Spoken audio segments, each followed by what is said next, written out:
We begin in the Middle East. Over 100,000 Israelis took to the streets to protest against Prime Minister Benjamin Netanyahu. The uproar comes after the Israeli military recovered the bodies of 6 hostages from Gaza in a late-night operation on Saturday. Following an autopsy, the Israeli military said that the hostages were shot and killed at point-blank range just hours before their bodies were found in a tunnel used by Hamas. Now, during the operation, Israeli-American hostage Hersh Goldberg-Polin's body was also recovered. According to American officials, Goldberg-Polin, along with 2 others, were supposed to be released by Hamas as part of a ceasefire deal. In fact, Goldberg-Polin's parents had recently spoken at the Democratic National Convention in Chicago, where they urged the party to press Israel to accept a hostage release deal. Meanwhile, Israel's largest labor union joined the nationwide strikes and accused Netanyahu of deliberately rejecting a deal. This country was built on some core values. One of them is strictly that the government of Israel will do everything in its power to bring back hostages and soldiers from captivity wherever they are. And this government, because of political reasons and for the right extreme coalition of Netanyahu, is breaking those values. We are very, very sad and very, very angry about our government, that all they does is care about their position in the government. It doesn't care about the hostages and doesn't do anything in order to release them. The deal should have been signed a long time ago, and these people for sure, like many others, could have been saved. Now the Israeli Prime Minister is pointing the finger at Hamas for rejecting the hostage release deal and has vowed to avenge the deaths of the 6 hostages. In recent days, as Israel has been holding intensive negotiations with the mediator in a supreme effort to reach a deal, Hamas is continuing to steadfastly refuse all proposals. Even worse, at the exact same time, it murdered 6 of our hostages. Whoever murders hostages does not want a deal.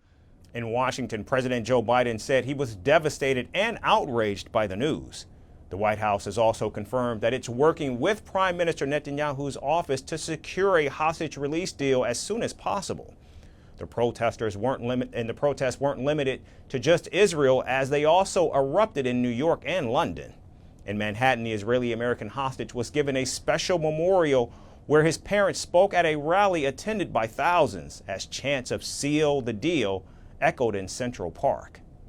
Just 3 months ago, Hamas released a video of Hersh, the first proof of life his family received since he was kidnapped from the Nova Music Festival on October 7. He gestured at the camera with his amputated arm, and despite the shock, this video was a sign of hope for the Goldberg-Polins, to our family, and for the families of all those lost in the tunnels of Hamas. Hersh was alive, and now we know that other 5 hostages were alive too. None of this had to happen. I would like to call President Biden to tell Prime Minister Netanyahu, do not delay the deal. With more protests lined up through the week, Israelis are putting pressure on Netanyahu to accept a ceasefire deal or resign. Now, it's unclear how much longer Netanyahu will in fact prolong the war against Hamas.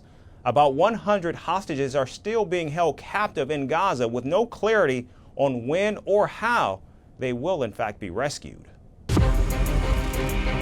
From impeachments to inaugurations, if it's a political story, we are on the scene. The race for the White House is heating up. Kamala, you're fired! I say, bring it on. If it's breaking news, we're live with the latest coverage. From the White House, the State Department, and Capitol Hill, we know the issues, but above all, we know the players to bring you the latest in-depth analysis on all the key stories that we're covering. I'm Eric Ham. Join me from Washington here on Firstpost America.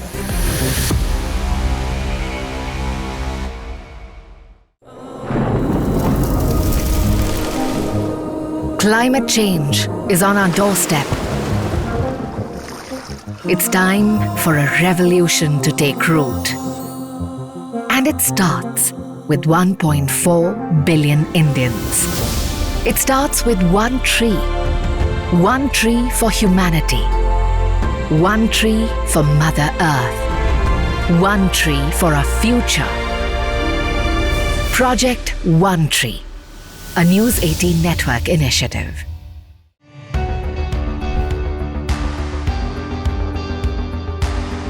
Across continents, one powerful news source.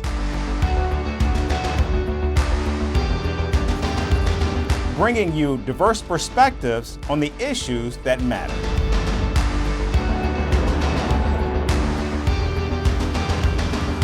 We go beyond the boundaries to give you that little extra about every sporting moment.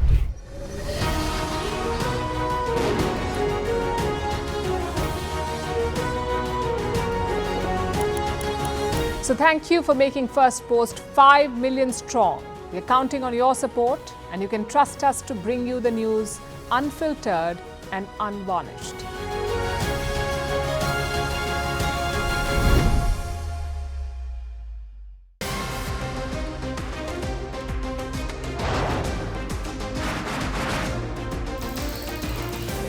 On the show today, the T20 World Cup bandwagon has moved across to the West Indies. What can you expect from this?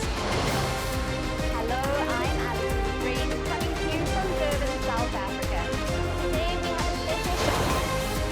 Start with a report on India's shifting nuclear posture. The first time since India officially became a nuclear power. Hello and welcome to Firstpost America. I'm Aaron Ham, coming to you live from the nation's capital, Washington, D.C.